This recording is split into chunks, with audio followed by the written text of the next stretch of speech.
नमस्कार दोस्तों। जैसा कि मैंने आपसे कहा था कि अगली वीडियो में मैं आपको बताऊंगी कि कौन से खाने से, यानी कि लाल किताब खानों पे चलती है, हाउसेस पे चलती है, वो कालपुरुष कुंडली को ही स्पेशल मानती है और उसी के अकॉर्डिंग सारी अपनी प्रिडिक्शन देती है।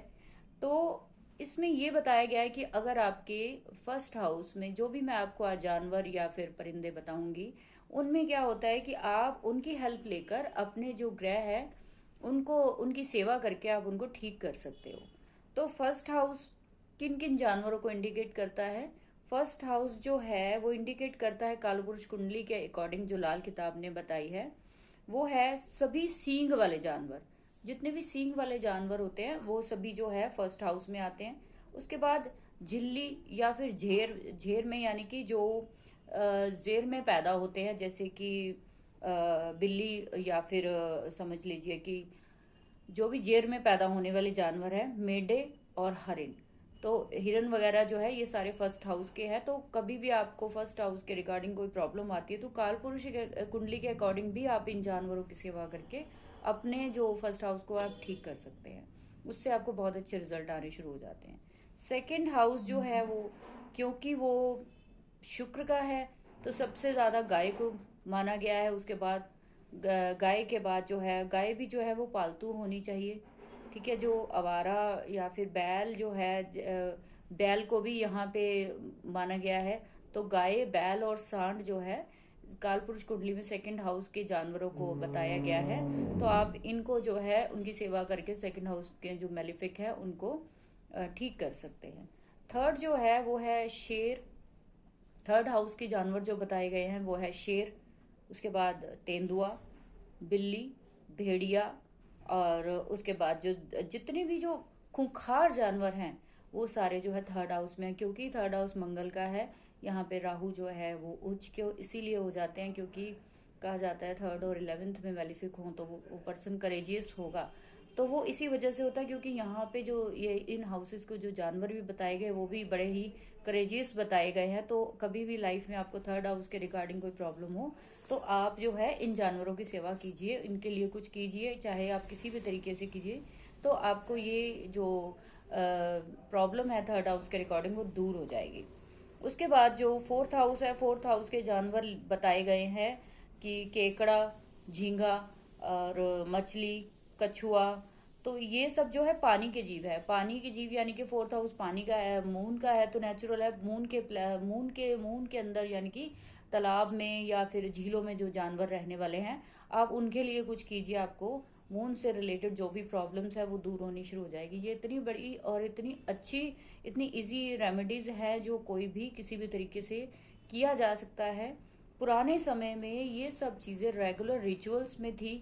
लोग अपने अच्छे या डेली रूटीन में कुछ ना कुछ इन जानवरों के लिए करते थे।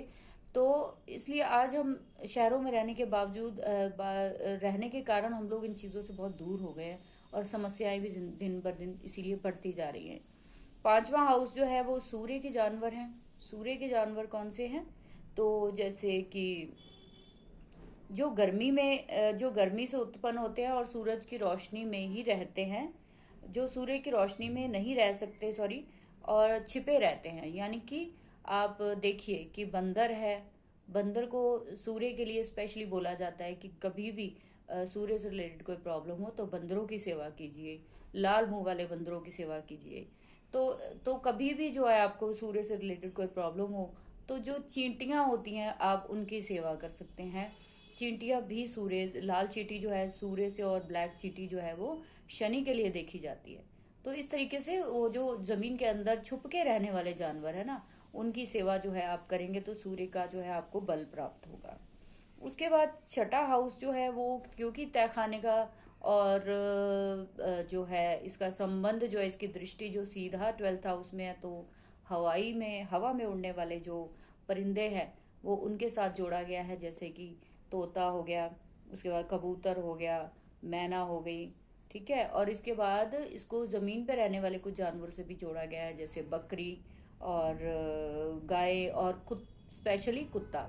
तो श्वान यानी कि कुत्ता जो है, इनकी सेवा जो है कभी भी 6th हाउस यानी मरकरी से रिलेटेड जो है कालपुरुष की, आप उनकी सेवा करेंगे तो आपको ज़रूर इन इन जानवरों को आपको कभी भी, आपका 6 हाउस मैलिफिक हो, इन जानवरों को कभी भी आपको पालना नहीं है। उल्टा आप इनको आज़ाद कराइए, इनकी सेवा कीजिए, तभी आपके इस खाने की जो समस्याएं हैं वो दूर हो जाएंगी।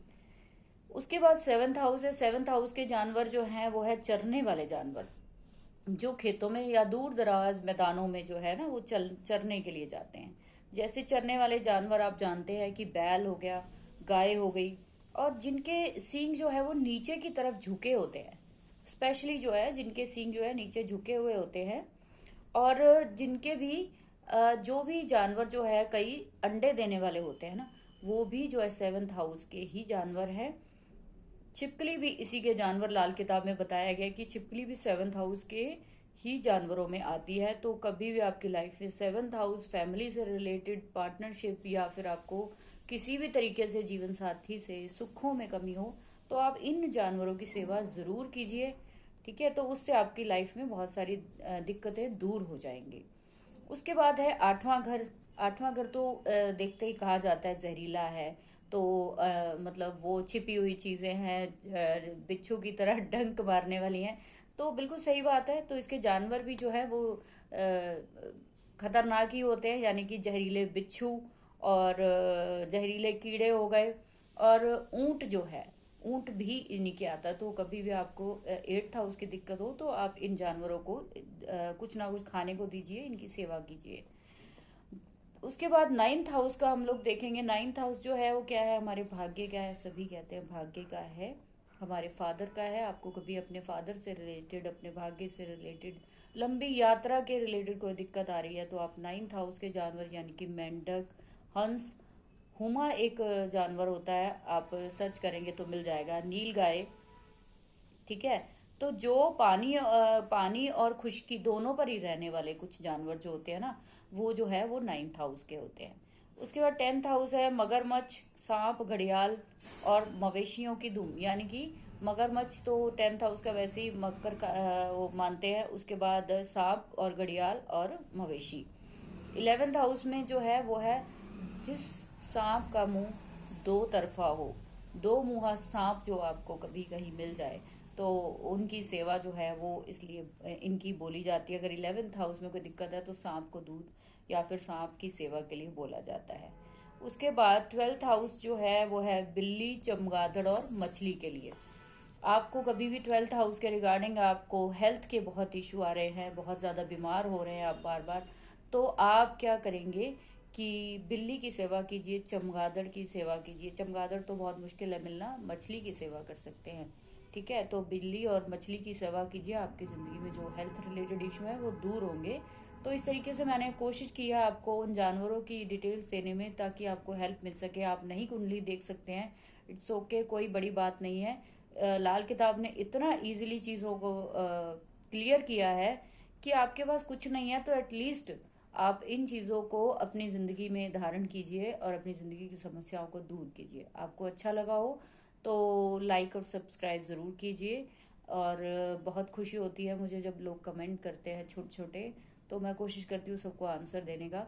तो कोई भी आपको क्वेश्चन हो या आपकी कोई राय हो तो आप नीचे कमेंट में ज़रूर बताइए। Thank you very much.